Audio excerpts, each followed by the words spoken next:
Hello, everybody in the Sport Mastermind group. This week's chit chat is with Jason Lampkin, and he'll talk in a little bit more detail about his career. But before he talks about himself, I wanted to explain how we got connected really briefly. Jason, you can fill in the gaps if I've forgotten anything, but it's really important on these chit chats. I want people to understand how to network, doing it the right way.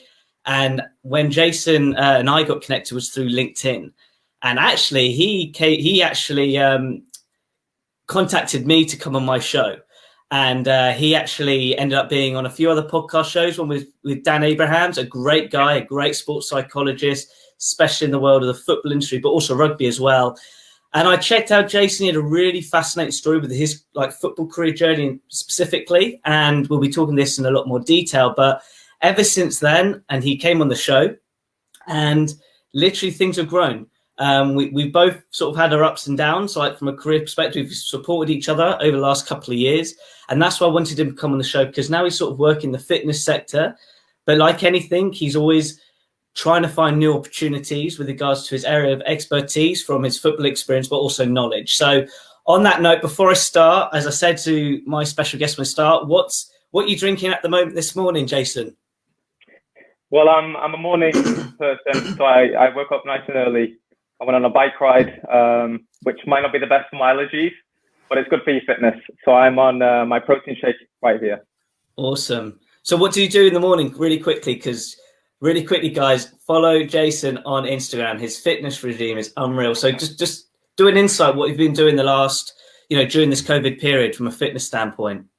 Yeah, well, I mean, I've been out of football for about 10 years now, but I've managed to maintain the good habits, like the healthy eating, the rest, recovery, fitness. I'm waking early. I think it's a really important part of my day. If I win the morning, I feel like I've won the day. So I like to wake up as early as I can. 5 a.m. usually, that's when the first alarm goes off. 5:05 is the poke to get me out of bed. So I aim to be on the road about 5:30. I'll either do a run or bike, some form of cardio just to wake myself up and kind of win the morning and meet the sunrise, I guess. Awesome. Really quick, this is so important because I've sort of do a lot of self-development reading all the time. What are the benefits you've seen with your morning routine out of interest? I think self-discipline in any walk of life is really important. I think that's the most important for me, especially after pulling out of football. That's what football is essentially. From 12 years of age, I was in the academy at Man United. So I'm very used to discipline, to a regimen. And if I fall out of that, I'm not very productive. It's just what I've become accustomed to. So I know I need to maintain that. I know I need to wake up at 5 a.m. every day.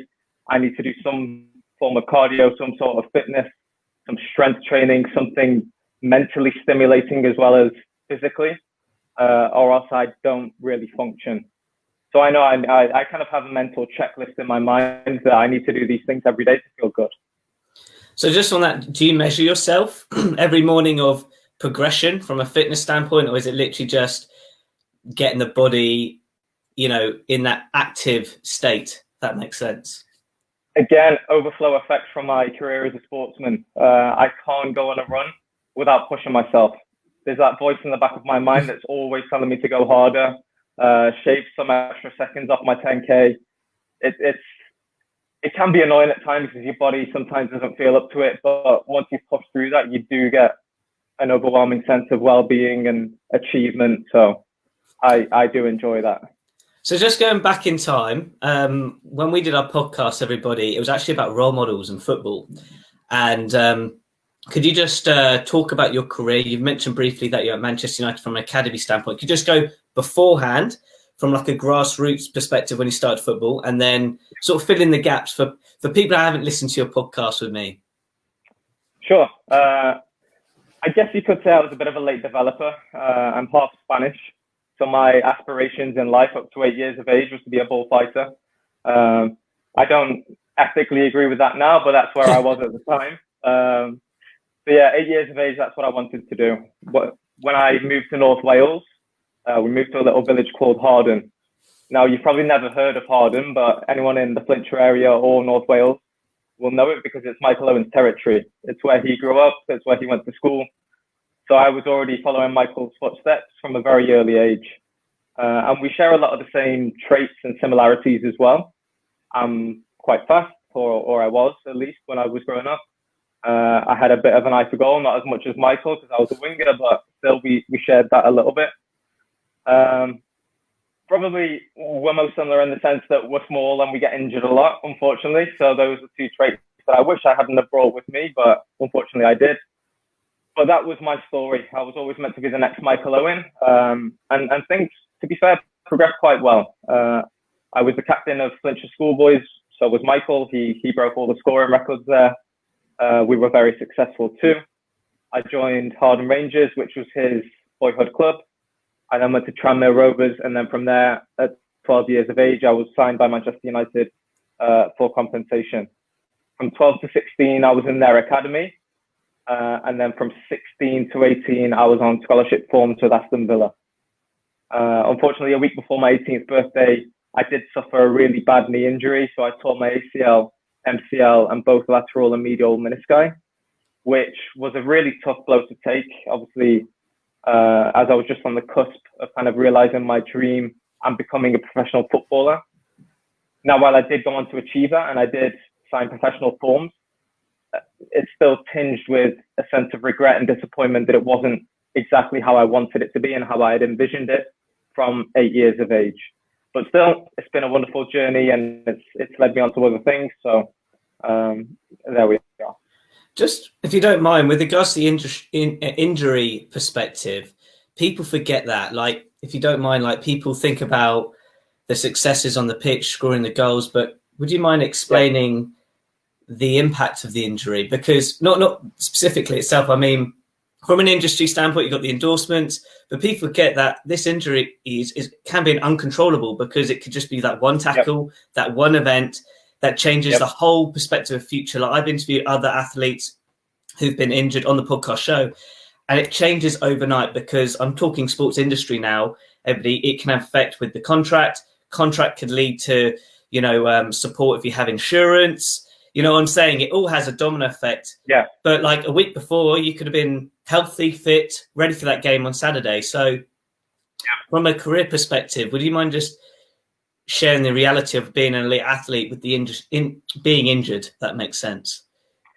Absolutely. It's really tough. And I think when I experienced it, it was doubly hard because in my age group, we actually had 5 ACL injuries in that year, which is unprecedented. It's unheard of. But the thing is, I was the 5th of the 5. So I'd seen the 4 before me. I'd seen the physical pain that they'd experienced on the field because I'd shared the field with them. I'd seen what had come afterwards with the prehab, the rehab, the operations, and the mental turmoil as well that they'd gone through. So as soon as I felt the physical pain, it was in the semi-final of the Youth Cup against Newcastle at Villa Park. Even under the floodlights, I mean, my screams were reverberating around the stadium. It was that painful. It was hopefully the worst pain I'll ever feel in my life. But even then, I could feel that sense of anguish knowing that this pain meant something serious. It wasn't going to be 2 weeks on the sidelines like a little hamstring tear or a broken toe. I knew that this was probably the end of my career, even as I was being carted off on the stretcher. So that was really hard to take, especially as we'd been so successful that season. I personally felt like I was ready to explode. I'd had my mental demons, of course, growing up through the academy and so on and so forth. But I felt like I was ready to take that step. So to be so close and then suddenly have the rug pulled from under my feet was really, really hard to take. It has been a long journey. It's been about 10 years now. I don't think I'm over the effects fully still. There is a hangover effect that I still carry around from my time in football and the subsequent injury that I had. But life goes on.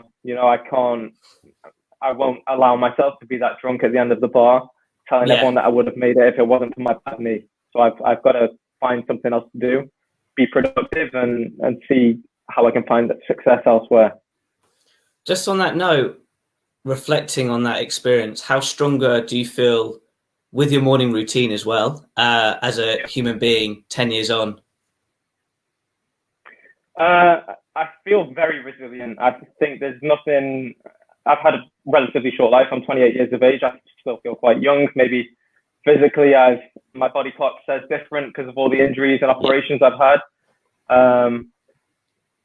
But yeah, I feel I've got a bulletproof mindset now. Nothing really phases me as much as it did. Once you experience something life-changing like that and you come through it and you find ways to succeed despite what happened, you feel ready for whatever's to come your way, really. Obviously, there's been other things. Life is up and down, and there's been other things that I've experienced great times. I've experienced really bad times in those 10 years since the injury. But I don't let it really affect me that much anymore. I know that life goes on, and if you can concentrate and get back on track, then there's ways to move forward. And just really quickly, just from an insight of an academy perspective, because every country, bearing in mind this group's different country people around the world, so there's different setups. You know, in America, it's a different setup in elite sports. You played out there as well.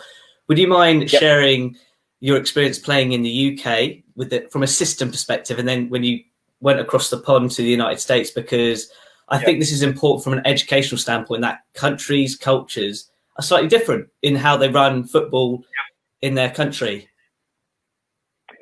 Well, yeah, you're exactly right. I mean, we share many similarities with the States. We speak the same language. We have the same cultural traits. It's just that there's a vast expanse of water between us. Where we're poles apart, though, is in our development philosophy in football, or soccer, as they'd call it. So in England, there's a very singular focus for an aspiring footballer. You pretty much go on the journey that I went on. So you join your local side, you get picked for the regional team, you then maybe progress to a club in the lower leagues, and then obviously the pinnacle would be to join an academy side of a Premier League team. That is the logical, accepted pathway for anyone who wants to be a Premier League footballer in England. Its focus is so geared around you becoming a Premier League footballer that they don't deviate to any other distractions. Like education is an afterthought. Whereas in the States, obviously after I'd been in the academy system and I'd been a pro in Aston Villa, I decided to go to Long Island University on a soccer scholarship. Now, for me, that was absolutely ideal because I said to you even before, I need to be mentally and physically stimulated. Otherwise, I don't feel good. Football for me was only physically stimulating. I wasn't pursuing other passions. It was literally wake up, eat, go to the training ground, come back, sleep, do it all over again. Football is a 24/7 job, and it doesn't really allow for other passions.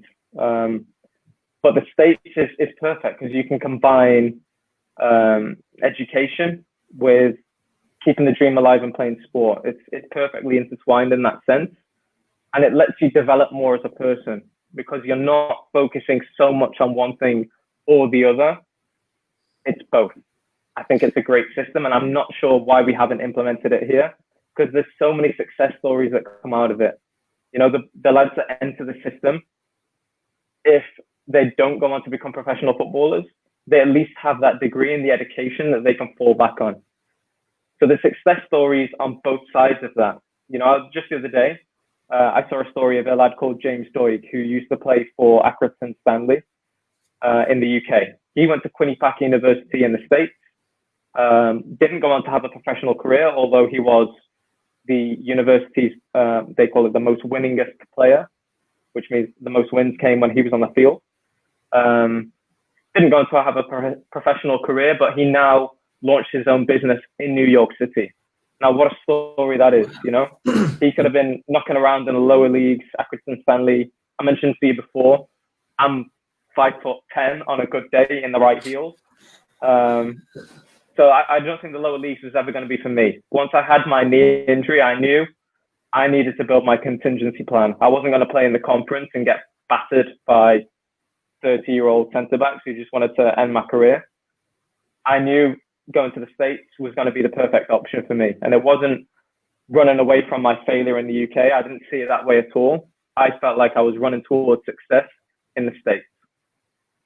Just really quickly on that, because I think you've highlighted a really important point from an educational standpoint. You said you were a better all-rounded person, but from an actual practical point of view, reflecting, how did the studies make you a better person on the pitch, and how did the studies on the pitch made you a better player on the pitch? If that makes sense, because I've learned from other athletes and experts, when you have that other thing, if it's learning a musician, I know people, some athletes who play a musical instrument and then they play football. You know, the musical instrument actually makes them more focused on the pitch. So with your studies, did it sort of provide that sort of balance with you as an individual from where you are now? Absolutely. Yeah, it's the mental release that you need to break free of the world of football sometimes. Football demands 24/7 attention, and that's just way too much. You can't focus on one thing that much. It's just going to be detrimental to your mental health. So you do need to develop other passions, whether it be education or playing an instrument, like you just mentioned there. Mine was fitness. So when I wasn't on the field, I would be either in a gym or learning about nutrition or something of that sort, just to break free from the world of football. You can't be so consumed by it, because it does take over your personality. And for myself, it enveloped my personality so much when I was in it, that when, as I say, I had that injury and the next day I was no longer Jason the footballer, it led me to question, what really am I? You know, I focused so much on that career that when it didn't transpire that I was going to be a professional footballer, it was a really tough time for me. I had a bit of an identity crisis.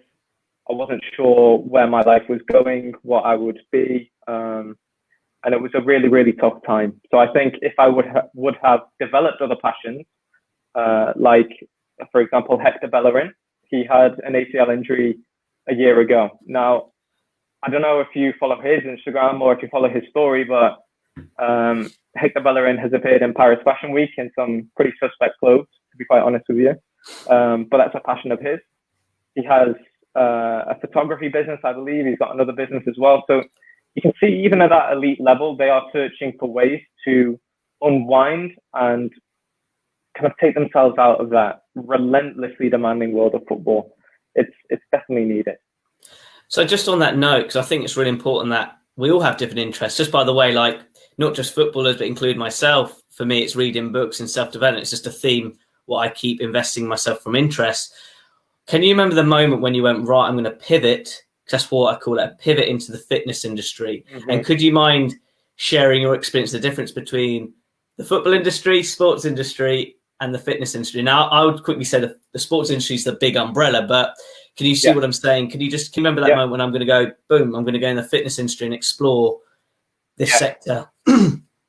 Well, for me, it was convenient that, as you say, it's in a big umbrella, because I could take the skills that I'd learned from the field and just do a quick shift and kind of transplant those skills into the fitness industry, because they did complement it in a way. Could you explain the skills? Sorry, what skills out of interest? I mean, as a footballer, you develop physical skill.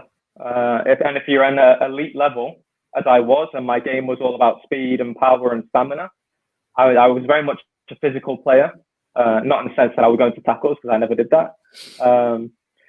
But my game was all about breaking behind the back four. You know, I was always the quickest player in every team I've ever played in until the knee injury. So my game was all about speed, power, agility, which again probably hints at why I didn't go on to have a career after my injury, because that takes away those powers. But I could at least, I mean, if you make me run in a straight line now, I can run all day, no problem. It's when I have to start chopping and changing and doing the motions that would be required in the game of elite level football. My knee doesn't feel so great there. But I could take those physical skills I'd learned from the world of football and transplant those into the fitness industry. So I was a boutique fitness instructor. I did do an MBA, so I have that as well. And I kind of learned what goes on behind the scenes, behind the treadmills, behind the weights. So I got to know the industry really well. It was something I was really interested in. As I say, I'd always been very focused on developing myself physically. So obviously, the natural substitute for being a footballer for me was to be involved in the fitness industry. I love the business side of it. That's one of the passions I developed in the States. As I say, I did a business degree and I did an MBA. So I love learning about operations, marketing, sales, how to run a business. And if it's about fitness, then that's my second passion. So it's perfect. I don't feel like I'm working really. It's just a passion project for me. The reason why I say this is, and I think we all go through this, everybody in this group, with this COVID stuff, and we've had to adapt, including myself, by the way. Sometimes when we hit those rock bottom moments, when you called it a great term, identity check, it feels like you have to start from ground zero, like starting the first day at school, but really we've already got the skills within us. That's why I asked that question, what skills? Because sometimes we're in those low moments, our self-confidence is so low, we don't know what we're good or what we're bad at, I hope you can relate to what I'm saying. So what you've just said there, where you've pivoted and it's a passion project. That's how I term it as well. With most of my projects I call it a passion project, because it doesn't feel like work. Yes, let's be honest, we're in business and monetization is important. As long as you do it the right way and you're adding value and solving a problem, that's what it's like for you. You're trying to get somebody fitter. And that's why I wanted to say that, because there could be people watching who, it's been a tough time for sport. Now things are getting better, a lot better in a short period of time. It's great to see Premier League back in a couple of weeks' time, but nevertheless, it's not going to change the economy like that. It's people, as I said, I'm adjusting, and that's why I asked that question, because I think this is important. So if you're watching this and you're thinking, okay, Ed, not in the greatest state of mind, physical state of mind, how can I pivot? Look at your strengths and weaknesses, speak to somebody about it, brainstorm. Like the one thing I'm probably going to move on this conversation, because the one thing I want to talk about is our call this week. We had a call a couple of weeks ago. No, last week. I reached out to Jason, and I'm going to talk about it now with regards to your personal brand. Like, if you haven't been watching Jason in general, his fitness stuff, what he does in the morning at 5:30 a.m., it's so consistent. I said to him, look, you've got to use this to brand yourself, whatever you want to do with it. If it's trying to be a thought leader, or if you want to turn it into a personal brand business. That's what I said to you, didn't I? But I had to tell you, because when I see something, I want to pass on the knowledge, helpful or not, because you don't know when you talk about it. It can lead to other conversations. Yeah. And then it led to a brainstorm session with My Football Mind, which I want to talk about as well. But the one thing I just want to talk about is networking really quickly, because this is what it's all about. It was just quick message, quick phone call, led to another one, and now we're doing this. Would you mind sharing your philosophy of networking and how you define it done the right way, if that makes sense? Yeah, I mean, Ed, you've been a wonderful help to me, and I hope I've helped you in some way as well. I think it always helps to connect with people in the industries you're interested in, and put across what your passions are and discover theirs. You can discover real synergies between each other if you do that. You had a talk with myself about my personal brand, as you just discussed, but also another project I'm working on is with My Football Mind, who's trying to develop the next generation of resilient footballers. Another subject really close to my heart, mental health for academy players. And you helped us with that as well. So, talking to people in the industries you're involved in, and kind of discovering where you can both add value to each other's projects is a wonderful way to start networking. Sometimes you have to swallow your pride. In the world we live in, there's a lot of people with a lot of expertise. If you want to get involved in a project, there's nothing wrong with saying, as I have recently. Let's say, for instance, there's a company called Grenade. You may have heard of them. I really like the company. Nutrition company. They do the protein bars. They do marketing's unreal with the tank. That Grenade icon is unbelievable. Exactly. Well, Alan Barrett, the CEO, he's one of the people I really look up to and kind of aspire to achieve what he's achieved. But this is a company I'm really interested in. Now, at the minute, I'm a freelance consultant, so I do have some time. And this is a company I would work for free. And I have offered my services to them for free. We've got a call later on to see what we can do with that. So, there's nothing wrong with putting yourself out there. A lot has come my way from doing things for free. For instance, in New York. Now as you can tell from my accent, I am British. After my MBA year, they did give me a year to work in the States. But once they hear this British accent, they know that in a year's time, they're going to have to put you on a working visa. Now that turns off 99% of the American companies that are looking to hire. They'd much rather just hire an American who's going to be there for a year for sure or longer, because there's no issues with visas, no nonsense, right? Once they hear this British accent, it's a bit of a turn off. So I started blogging. That was my first foray into doing kind of unpaid work to test the waters.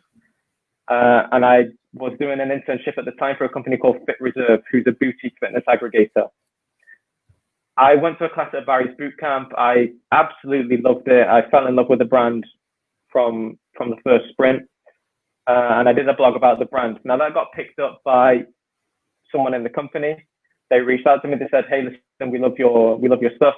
Would you like to come and work for us?" And that was my in. That was the perfect in for me. So it didn't take long for me to convert that unpaid work into a career in a company that I absolutely loved. So yeah, I think it's really worthwhile to kind of see how you can add value to people and don't expect anything in return. You know, you've just got to get your foot in the door and seize that opportunity when it's given or handed your way. And build the conversation. That's another important point. It's building the conversation. I'm just adding to what you're saying. And don't be shy to reach out. Like really quickly, I've been podcasting for a long time now, but it's the same principle. It's content creation at the end of the day. Can you remember that first day you launched your blog? Be honest, how nervous were you when you just put your thoughts out there to the world? Because this is an underestimated topic/question, but can you remember that moment? To be honest, I'm not so nervous with blogging because I have time to think and I can put things down in a coherent fashion that I'm happy with. You know, unless I press publish, nobody sees it. So I'm okay with blogging. It's things like this where my face is on the screen that I'm not really used to. Probably, again, an overflow effect from my career as a sportsman where I let my feet do the talking and the ugly face just came with it, I guess. But yeah, I mean, I understand that building your personal brand and getting your name out there isn't kind of necessary evil, if we want to call it that, in the industries we work in. It's really helped me. Obviously, my blog, when I put it out there and it got picked up by Barry's, that led to a career in New York in the boutique fitness industry. And then we'll see what comes of the other things I'm doing as well. But yeah, I hope that answered somewhat. No, it has. I think it's just important because there's a few people now who reach out to me and I go, look, because employment is tough, let's be honest, it is tough at this moment. I always just say start a blog or use your LinkedIn to write articles. Because I'm so honest in these chit chats with everybody who comes on. Like people ask me how I've got to where I am. It's just because I've interviewed and it's created more conversations. It led to other projects and it's sort of that domino effect. You don't realize that. I didn't realize that from, just to be clear, I hope people can picture it. But when you reached out to me, I did a bit of research and I went, listen to the Dan A. I don't listen to too many podcasts because I like to be authentic, but I had a check. I was like, but then I looked to your LinkedIn and I went, you went to the States, bit of Aston Villa. I'm like, there's an interesting topic that I could use that would enhance your brand, but also on a topic that isn't how to be a footballer. It's using content, which is a bit different. Like the one thing I'd love to talk about now with relates to our podcast is, two questions. Firstly, before I talk about the other question, how's your writing skills developed? Because this is another thing. Your skill sets grow when you do content creation. For me, it's interviewing, it's communication. How has your writing style developed with regards to your blog? Well, again, it's developed through networking, really. When I put things out there initially, maybe my first blogs, if you go back through them, they're not that coherent. They bounce around a bit and maybe they're not that enlightening either. But connecting with people in the industry has really, really helped. You referred to something there before. How scared was I? And I said I wasn't that scared. I think, for want of a better term, you have got to have some balls to put your stuff out there. It lets people see what you're about, what ideas you're having. And if it relates with something they're thinking about as well, they will reach out. So I was listening to a podcast just yesterday, actually, the Joe Rogan Experience, and I'm a massive fan of Joe Rogan, and he had Kevin Hart on, who I'm a massive fan of as well. Now, Kevin Hart is a very successful comedian in his own right, and many look up to Kevin Hart and want to be like Kevin Hart. Kevin Hart said he was at a game, maybe the Super Bowl or something like that, and he saw Jeff Bezos there. Everyone knows who Jeff Bezos is, right? He's this multi-billionaire Amazon founder. So Kevin Hart, obviously, he could have done what 99% of us do and just try and act cool. Jeff Bezos is over there. I'm not going to make too much of a nuisance of myself. But Kevin Hart said, no, why would I do that? I want to see what this guy's about. I want to learn how he took Amazon from that seed and grew it into this massive company that we all know and use today. You know, so I think you have got to swallow your pride a bit. You've got to put yourself out there and connect with people and see if you can help them, and maybe they can help you. Don't expect it, but definitely bounce ideas around this. There's a lot of things that can come from one conversation. Like you and I've just sent you a message. If nothing happens, I don't lose anything. Maybe you think I'm a little less cool for reaching out or whatever, but you know, it's a bit of a numbers game. I reach out to enough people. I made the right connections. I can help them. They can help me. It's just a good way to grow. It is. And it sort of leads, well, I'm going to pivot back to our podcast, which was all about mentoring. And I really want to talk about it because you've mentioned the term a few times in this chat, mental health, quite a lot. So I want to bring back sort of your passion project with regards to what you're doing with Rosie and Suzanne, because they're the other people who are doing this project with you. Mm-hmm. How important, how do you define mental health? Because it's it's important. It's now being more from an awareness standpoint, but on the other side, like anything, it's like networking. It's that sort of category of buzzwords. Would you mind defining what you mean mental health with regards to football academy players and why they need that development? It's a big loaded question, but I think it's an important question with regards to what you're trying to achieve. Sure. I mean, the project I'm working on with Suzanne and Rosie, it's called My Football Mind. Now, the mission for My Football Mind is to create the next generation of resilient footballers. Myself as a former footballer, this is a topic really close to my heart. Suzanne has one of her sons in Chelsea's academy at the minute, so it's very close to her heart. And Rosie has been involved with charities and sport all of her life. So this is something we feel very passionate about. I personally don't think enough is being done on the side of the academy. They kind of take responsibility for the growth of the player, but not the man. And I think that aspect all the of women. It really, sorry, all the women. All women. Exactly. Sorry. Yeah. Yes. There's such a, like I said, in football, there's a singular focus from academies to create the next player that's going to come into the first team. They're not, or at least from my personal experience, they're not very focused on what happens afterwards. And the statistical truth is, unfortunately, that 99.9% of lads will not go on to have a career in the game.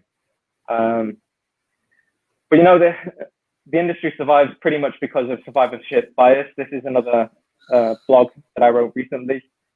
We focus very much on the ones that make it and not the ones that don't, simply because it's a more interesting subject. You know, we want to focus on Callum Hudson-Odoi, Marcus Rashford, all the superstars. But what happens to that 99.9%? No one really knows, or no one really cares. You know, it's kind of that general amnesia that every time a wonder kid comes through the academy, we focus on them and everyone else falls by the wayside. So we're trying to kind of show young players that just because you don't make it in football doesn't mean you can't make it in something else, you know, and kind of better prepare them for the statistical truth that most of them probably won't go on to have a career in football. Yeah, no, sorry, you got me all in the zone what you're saying, and I think it's really, really important. And actually, this 99.1% reminds me of a quote with Vicky Saunders. Like, she helps.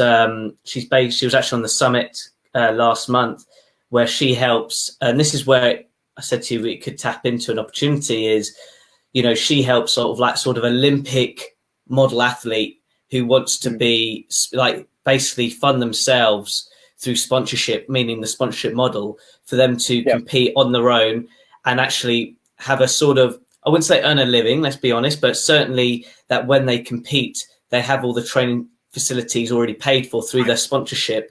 So I think I gave you an example on our phone call. They work with a blind athlete. I don't know what sport, but as a really unique way of sponsorship, they partnered with a taxi company, and this taxi company drive her around all her events around Australia. So, it's sort of a win-win for the taxi firm. She has her own driver, and that funds her just to train at a gym. So, and maybe this is more of a scenario now, but imagine these footballers who got taught how to get their own sponsorship through experts like Vicky with their training. They could actually pivot from their sport, so they were a professional footballer. There's nothing wrong with them physically from they have been injured, but they could go into other sports, probably not as professionalized, but it could be, you never know. It could be, but I haven't seen many athletes who, transcend into another professional sport. You know what I mean? Not like the Michael Jordan effect where he goes into baseball and it didn't really work out. He was a decent baseball player, but you know what I mean? So, but is that the sort of stuff you're looking for, where they can pivot? They could still be an athlete in a totally different sport, totally different industry, or they've got the support from a business standpoint, career standpoint, if that makes sense, as pathways, career pathways. Yeah, I think is that sort of the vision? Yeah, definitely. I mean, if I was to tell you that Sean Connery was on the books at Man United and he turned down an offer from Matt Busby to go on and become 007, you probably wouldn't believe me, but that happened. The Pope, John Paul, was a goalkeeper in Poland. So, there's multiple career pathways that young lads can take if it's not in football. Now, obviously, we're British and nearly every young British lad does want to go on and become a footballer, but there are limited spots. There's 11 starting places. A squad might be made up of 25 people. To get to that elite level, like I say, 0.012% is a statistic of people that enter the academy system that will go on to become a Premier League footballer. So the odds really are stacked in your favour. Against you, sorry, not in your favour. But like the American soccer scholarship system, you can develop and pursue other passions. Yeah, and that's where I love what you're doing with Suzanne and Rosie, because, as I said to you beforehand, sometimes we always focus on the players on the pitch, but also forget what goes off the pitch. I think off the pitch is more important than on. As much as I love watching live sport, but there's a lot more behind the scenes. So out of interest, I was lucky enough to be involved with the Athens Women's Football Summit. It was all about player representation. This was the panel session I did, and the theme was, how can agents or people who represent players on and off the pitch, in your opinion, from a grassroots perspective, because what development do you want to see with regards to a young player having a support system around them, having the right role model, having the right parent support, having the right coach support, I know agents I don't want to go into the agent world, but because there is, as you know, with Andreas, he was on a chit chat. Agents can't actually speak to the parents or kids at a certain age. So what would you like to see, which sort of you didn't have when you were going through the whole academy process? Well, it's a strange one, isn't it? Because under 16 years of age, you legally can't be represented by anybody. So up until that age, you're kind of left to fend for yourself, maybe with the help of family or friends. But they're not always best equipped to guide you, represent you, and form you as a person. Luckily, I'm from a very good family, and my dad's actually involved in the legal profession. So he kind of acted as my agent, and I trusted him implicitly. But not everybody has that. So I think there really needs to be a 360 approach to developing a player. I think the physical aspects and becoming a footballer, that's accounted for. You don't need to worry about that. The academies do a great job with developing footballers. Do they do a great job with developing people? I'm not so sure. And I think that's where my football mind could come in. As as perhaps the external resource for academies, the player, the parent. We can be there and they can come and seek advice from us instead of the academies having to focus on that. Now, we would love it if every academy employed a psychologist or employed a CBT specialist, but I don't think either funds will permit that or time will permit that. So why not have this external resource that they can rely on, depend on? If we build a network of former professionals who've been there and done it and worn the t-shirts, I think that would be great as well. So that's what we're actively looking to do.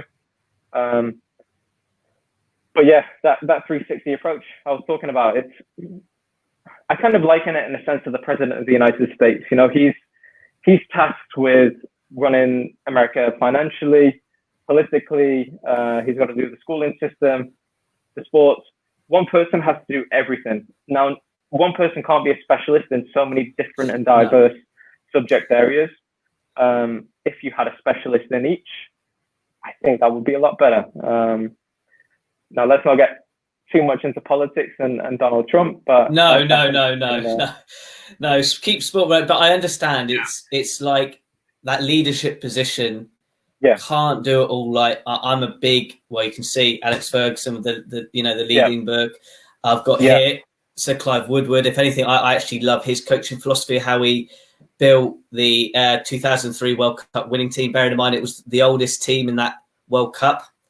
Right. So people say about age and young teams, it was one of the oldest. But he had the right system around him. He had, the support staff. He was creative with his coaching. He did new things. He was the one who, changed the shirts. English shirts used to be this heavy cotton shirts, cotton traders. It was only when Jason Robinson was he had more tackles with grabs of his shirt because he was so fast with his footwork.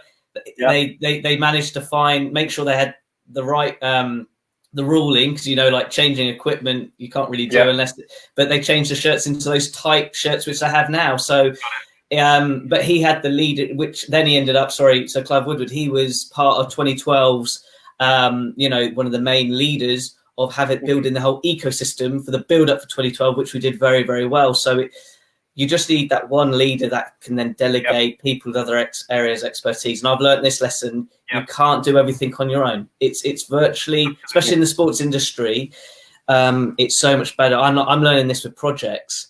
It's better to have a team than you thinking like a blog you can do on your own, because that's the discipline. I don't know about you, but I've learned the discipline of every Tuesday doing my podcast, even if I wasn't really well this week, but I just still did it.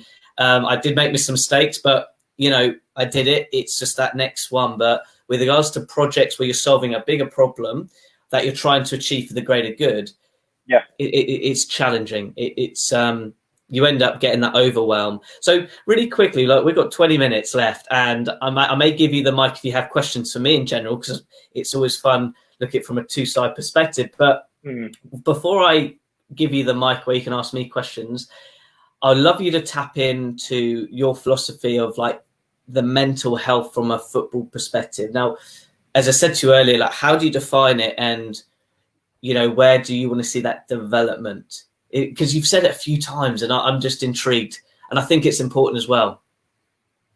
Yeah, being a sportsman is really tough. Like I said, I still have that voice in the back of my head that won't let me go for a casual run. It got to the point for me that fitness and football became a bit of a stressor because my body wasn't able to compete or achieve what it had done before. The battle going on in my head is a real, it's kind of cognitive dissonance and a dichotomy and whatever you want to call it, whatever fancy word. But I think CBT training or psychologists might have helped me make sense of what was going on in my brain and process it. Exactly. Help me process it, help me come to terms with my physical capabilities post-injury. Now, I'd say I've fought this battle largely alone because, I don't know, I feel very independent. I think if you look throughout my life, I left the family home at 14 to go and live in Manchester a couple of days a week. I left at 16 to go and live in Birmingham. It's not so far. At 20, I went to the States completely alone. So I feel quite independent, and of course I do have the family support there to lean on when I need it. But I'm not sure that academy players have the support they need in the academy system. When I was at Man U, we did have someone there who was a CBT trained specialist, but I think they were just paying lip service to what was expected of them. Really, I didn't really utilize or know. You need how the connection. To utilize him. You need that connection, that personal. Yeah. I say this term just because it visualizes. It's like having that sort of nanny. You know, when I had a nanny and you had that bond. Yeah. You know, you could have 4 or 5 different nannies, but you're always going to have one that connects with you and you learn off, but they're still looking after you, but they're not part of your family. Does that make sense? That sort of metaphor. Absolutely. Example. Yeah, absolutely. Or a matron. I had a matron at my prep school, but you could rely on that. So, yeah, I think it's really interesting because at the end of the day, you said earlier, you're 20, I'm 27, I still feel young, but imagine when you cut that in half that age, you're only 14, you know, to make big career decisions. Nobody has a clue what's really going on. So, it's that's why I asked that question again, because I think if people want to work in the sports industry and you want to work in grassroots sport or sport development, this is really important to highlight and understand. Because if you don't, it's not like you can't put a business plan, do step 1, step 2, step 3, and go, there's your result. There's some things that it needs that humanity. I think that's what I wanted to highlight, and you've said that really, really well.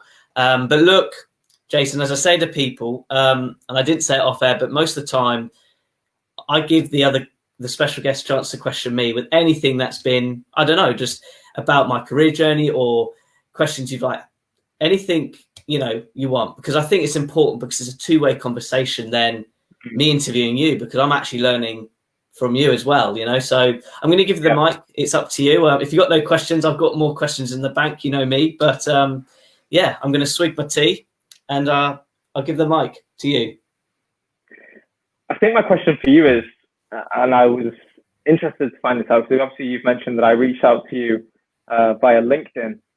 When someone does that, what's your initial response? Like, do you think this person is looking for something? Do you think, how can I help this person? Because I think that's the trepidation that a lot of people feel when they do put themselves out there and they do try and connect with someone. What's this person going to think of me? Yeah, no, it's a really good point. I'll be honest. I've said this to somebody recently. The last 6 weeks, my communication's been poor. And I'm being so truthful, because there's times, it's now, when we got connected, I was in this career state where I was still growing, building the network. So when you contacted me, I had time to sort of, you know, you said Dan Abrahams. I literally just interviewed him near that period. I think it was near that time when I launched that podcast, if I'm correct. It must have been, because then I listened to your podcast very briefly. So when people reach out, you did it. I'll be honest, I haven't looked at your message, but I guarantee if I looked at it, I would be able to say you sent me a coherent message. You said, you know, my first name, then you related to that I've done a podcast, then you've done one with Dan Abrahams and another podcast. You did 2 podcasts you sent me. Yeah. So I'm answering a question. When you send me information about yourself, it's easier to go, okay, I can click this link and it sends me to that podcast, right? The worst thing you do is, hi, I'm Ed Bowers. I'm a podcast host on the Sport Career Podcast. Talk how brilliant it is, but I don't word it that. And then there's no link. It means that person's got to figure it out. Go on your profile and you end up wasting 15 minutes. Time's one of the most important assets we have. When it's gone, it's gone. So when you reached out to me, I'm like, okay, he knows Dan Abrahams. He's done a couple of podcasts. I'm just visualizing it now. And you explained the injury side. And I'm like, it wasn't on my podcast, and then I clicked on, you did a bit of research, and I must have came across your blog because there was something about mentoring. Because you remember I said to you, I think I'd sent you an audio message going, I can't copy the interview you did with Dan. It was the point. I had to find another angle. And I think I read something briefly about mentoring. And I went, I haven't got anything on this. Something a bit different, something important as well. So that's how I process. I'll give you an example. I'm being so truthful. I had a message yesterday on Facebook with hi. And I'm like, okay. you know, I need a bit more to go off. I need a bit more than that. I don't like. But then on the other hand, Jason, I think I said this to somebody last week. Akil, when he was on a chit chat, one guy reached out to me. He's based in India. It was on Instagram, and I know that because he said to me. And the guy's name's called Brian, and I got this long message, and I'm like, okay, I'll take the time and read about him. He's just started a podcast, started a blog. And, he was struggling with it. And I knew exactly what the problem was. I knew exactly what it was. It was consistency. It was just consistency. He was letting down. He's only 18. I'm saying this because anybody age can start a blog. I said to him, I sort of replied to him, actually, got my phone, and I sent him a video message. I think you got a minute. It's 15 seconds of 4 video blocks. So instead of me writing back, I just went, hi, Brian. Thank you so much for your message. Great to hear that you're trying out podcasting.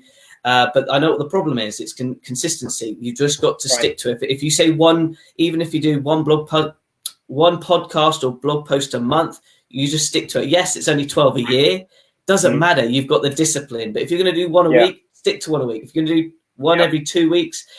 And I got the greatest reply. Now, unfortunately, I couldn't spend more time and coach him. But can you see what I mean? He took the time to give me some information that I knew about him a bit more than... Well, let's be honest, Jason, and I hope people can respect this in this group. We're all busy. When people say we're busy, we are all busy. Time, as I said, is our most important asset. So if I reached out to you with hi, we're wasting time. I would rather somebody go, Ed. If somebody said to me, Ed, do you know anybody has a job? I'll be like, there's a bit more strategy for that. But if you say, Ed, do you know how I can work in sports marketing, or how I can learn from other footballers? I go, sure. I will send them my podcast. I go, look, listen to these resources, and self-educate. Like, there's no better feeling when somebody reaches out to me on a particular topic, if it's sports law, being an agent, sports science, anything. And I can go, cool, here's a podcast that I can send them. It answers their question. And there's times I've sent people like seven of my podcasts, and I go, look, I'm not trying to overwhelm you. I'm not trying to increase my downloads. You ask me for something, you can get perspectives of 3 different agents. How cool is that now, where we're not just my podcast, by the way, there's so much other great information out there, but there's nothing better when you can help somebody from an educational standpoint with 3 different perspectives in a career. Because when I started, I had no idea. I couldn't even...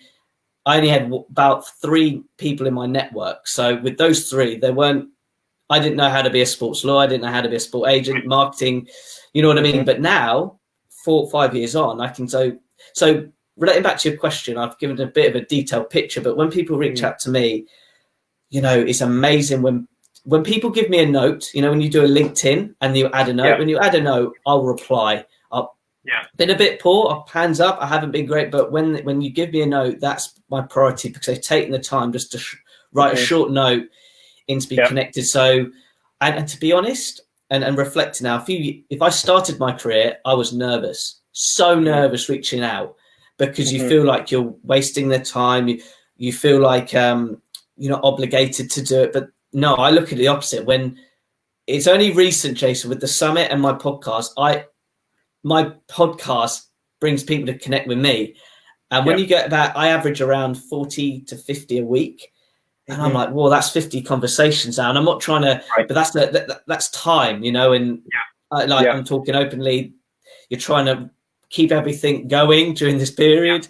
Now things are getting better. But so now I'm trying to be more disciplined with that word of scheduling in my day 15 minutes to just answer a few. And it may not lead to projects, but it certainly can lead to just keeping it afloat, because it's tough when you've got 1,000 people on your network. You're in the territory of 1,000 followers and 1,000 individual conversations. And that's from my development. It's been a bit of a wow.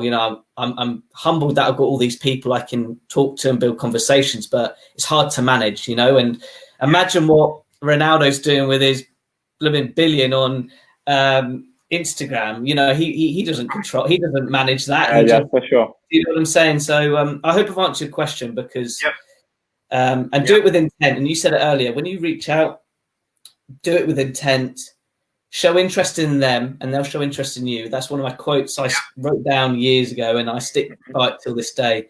I'm going to sweep my tea. I think I said quite a lot there in about a couple of minutes. So, yeah, I think you've answered that perfectly, to be quite honest. Another thing I've been very interested in, and you kind of hinted at it in the last answer there.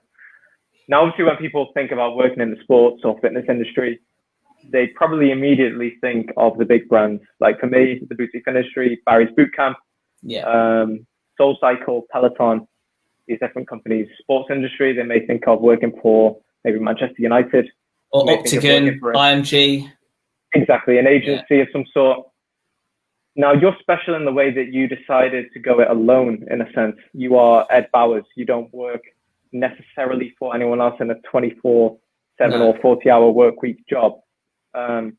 What would you say are the pros and cons of going it alone?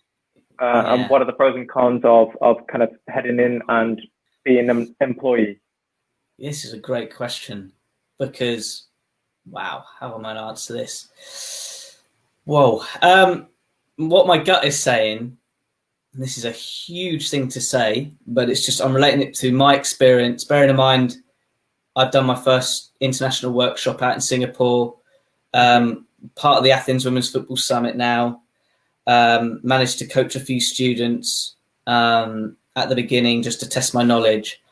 I'm a huge believer, and it does answer your question, I'm a huge believer that work in the sports industry is about creating opportunities for yourself. You know, when I've spoken to people on my podcast show and people who've got those biggest jobs, it's not just that they knew somebody, you know, it's not who you know, it's what you know. I agree that to a point, but actually they've created opportunities for themselves. That's how I brand it. They wouldn't, you may know somebody and you know, that they may give you a chance, but they would only take you that chance if you deserve that opportunity. So let's go to Athens really quickly as an example, because it's, you know, really truthful is, you know, Maris reached out to me going, I had an idea. It's a crazy idea. I said, join the club, mate. Nobody knew what podcasting was in 2015. I had to explain it to nearly, I would say the first 60 people on my show. I'd explain what it was. So you're talking about the pros and cons. The pros was, or the con was, I had to explain something that I was doing as a project, but they didn't understand the concept of it. Which now podcasting is still one of the top marketing, you know, assets for companies. And I didn't start that for that reason. I started it because I I knew there was a disconnect with you, like you said, the disconnect with players when they leave for being a professional footballer. For me, there was that missing ingredient of career guidance when they leave. You know, you studied something for 4 years. Where does that bit of education, bit of experience, if you've done volunteering, and package it in a way where you can have the confidence to sell yourself? That's the reason why I'm doing this. I'm trying to help students sell themselves. Forget about learning sales processes of marketing for a company. If you can't sell yourself, you ain't gonna sell a product, because the passion won't be the passion behind it. But unfortunately, it's the most important thing to figure out is your confidence. Confidence is something. It's been like this, even with my podcast journey. It's been like this because you question yourself, going, you said a great point. It hits some vibes. Like, you know, I said to myself, is this the right role? Is this the right thing for me? But I look at it and go, actually, I've got this COVID-19. I'll give you an example. I've been so grateful enough to have a network around me who are supportive, including yourself. You know, we managed to be sort of you know, positive, despite there's always that one component that makes things a bit challenging. I'm grateful that I've got a podcast show that, you know, this is my hard work. It may not be physical running up and down pitches, but when you're averaging around 6 to 8 hours per podcast over a course of 4 years, it's a lot of work. You know, it is like when people say I want to start a podcast, I just said, be prepared for a lot of work. And also now it can be so much easier. Like we could use this. I'm giving people some ideas with content creation. You could do something like this with a special guest and turn it into a podcast. Mine is one-on-one interviews. I've got to figure out your diary that works with you. We've got to have the questions that relate to a theme. Yeah. a theme that relates to a blog post, then into submit, it all adds up. It's not just record, promote, as much as that's a Gary Vee thing. But my show was never about that. Going back to your question, when I started, I wanted this to be a resource. I wanted it. When I listened to that John Lee Dumas and Lewis Howes podcast, where I took action, I signed up for his free book chapter. I took action. I was like, that's who I want to be. I want people to take action when they listen to Jason about the benefits of having a mentor, or or like Alistair McCall being more champion minded. Just this having this. But it's a great question, because I look back and go, and I'll be honest, Jason, I haven't signed to be, to be employed. I haven't had a job. I did beforehand. I was doing the internships and volunteering. I just took the jump and I went, there's a problem I could solve. Meaning, exactly. I had the degree. I've been the student. I knew a few people in the industry, just a few. I'm talking about 7 people. And I went, let's give it a go. Like you said, you've got to have the courage to do it. But there are times I sort of wish. My dream, after reading the guy who was the founder of IMG, I actually always wanted to work for them. Beforehand, Sky Sports, because I had some work experience, and I would work at Sky Sports. I was like a kid in a candy shop. It's just not just facilities, just how they run is just slick. It really was. And I thought, here we go. Jobs are good. But it doesn't work like that. But yeah, it's a great question. Actually, it got me thinking a lot of what you said. But I'm going back to my learning lessons from myself and who I've interviewed, and you can relate this to as well. Working in the sports industry isn't a job; it's a journey. And I haven't been in the corporate world. I haven't even had a job, but I have created opportunities which have created monetization. Business is changing online. It really, really is. It's all about, but the thing that people forget, I don't know if you agree with, I'll pass you the mic, that's taken me years, Jason, years, is credibility. Yeah, you're right. You can't buy that. You really can't. So I think that why I was asking this question is because I've kind of dipped my toes into both ponds, if you'd like. I've been an employee and I've been self-employed. Now I'm a freelance consultant at the minute. And the opportunities I'm receiving are unbelievable. There may be things that I would not be getting offered if I was an employee. With an employee, there are certain glass ceilings. You're in your role. You've got to build experience in your role before your manager recommends you to move up. And I think it's a long process. Whereas if you kind of use experience that you've gained from maybe being an employee or the internships as you did, and leverage them to create individual opportunities, you're essentially your own CCO, your CMO, your CEO. You're your own C-suite, and you're helping these companies with the expertise that you've gained. And you're kind of, I don't know, I feel like it's a higher level that you're exposed to. So for instance, in my company, at Barry's Bootcamp, when I was a manager, I would have these certain responsibilities. That was my core of my job. I always wanted to do more, but sometimes they just want you to focus on that very small aspect. At ClassPass, where I was recently, I was a partner development manager. My sole role was to get as much supply into the platform as possible. So partner with as many studios, gyms, and wellness centers as possible. Now I wanted to do more. I hope from this chat you see that I've got a lot of energy. Your sales, I mean, I love it, but I also need some marketing. I need to do some operations and things like that. I'm a bit of a generalist, and that is exactly why I've started offering my time to other people. Obviously, it's great when you get paid and you do a really nice project and it works really well. But I'm very passionate about helping companies that I think are doing wonderful things, like Grenade. I'm just going to touch on that, just relate. I've learned now, and it's been hard because I used to be quite a lot of a yes person, but I have a sort of philosophy. I only do projects that inspire me. That something that's needed or something that, and of course you've got to be honest and think, is it going to, bring food on the table? But most of it does, because the energy with it. So it's a really important point. I really do, just really quick, sorry to interrupt. I really do hope that people who are watching live are enjoying this, but also benefit from, because not many of these conversations on a podcast talk like, well, we've just talked. Let's be honest. you know, you hear like the bit, but they don't go nitty gritty of, you know, of it. So thank you for sharing. And I really do hope people have enjoyed it as well, because, you know, this is what real learning is about. And I think really quickly, the thing that inspires me, I'll be honest, I love sport. I learn so much from managers, coaches, players.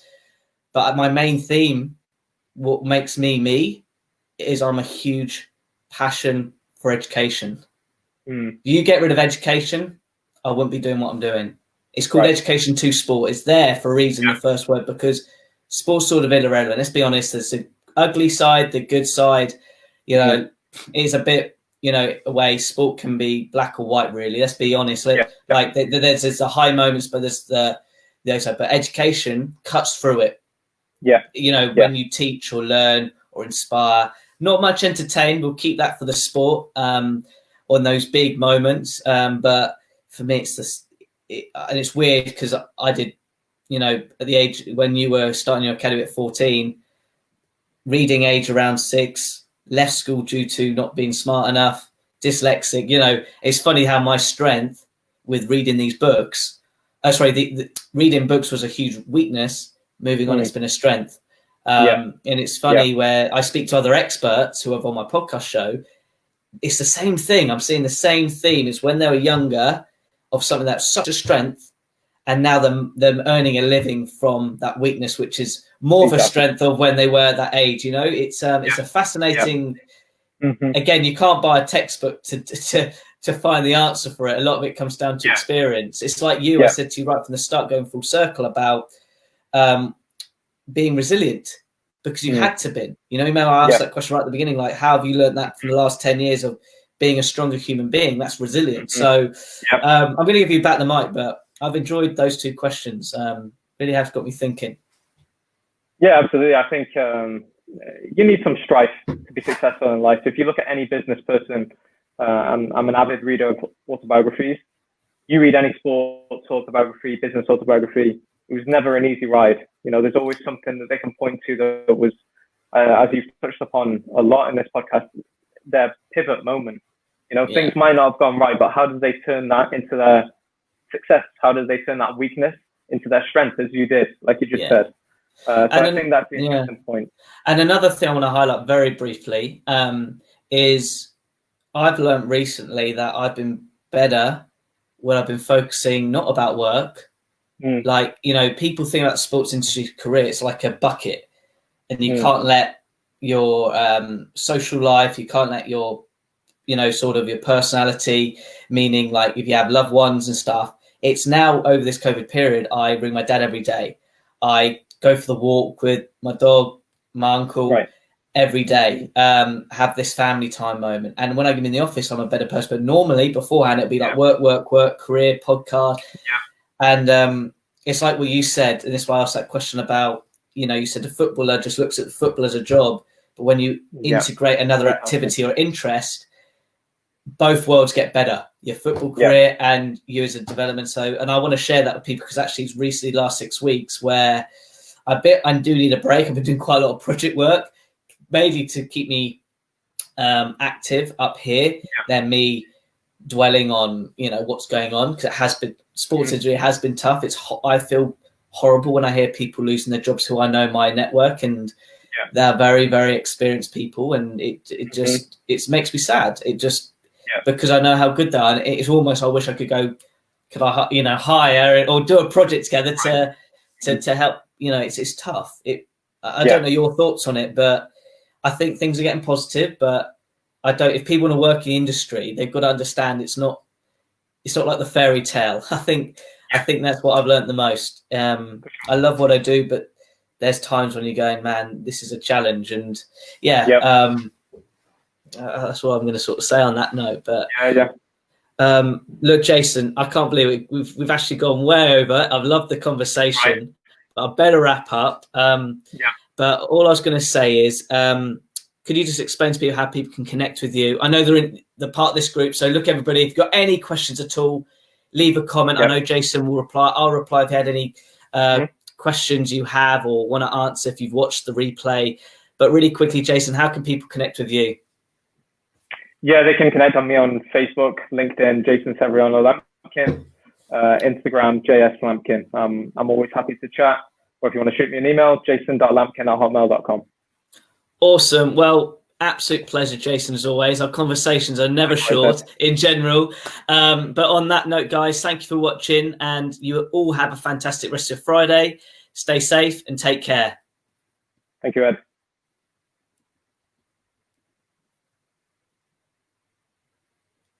Here we go. Nearly there.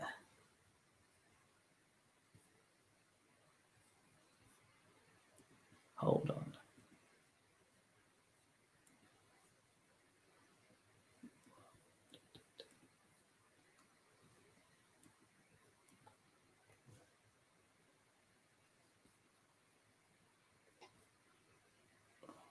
Is this the encore?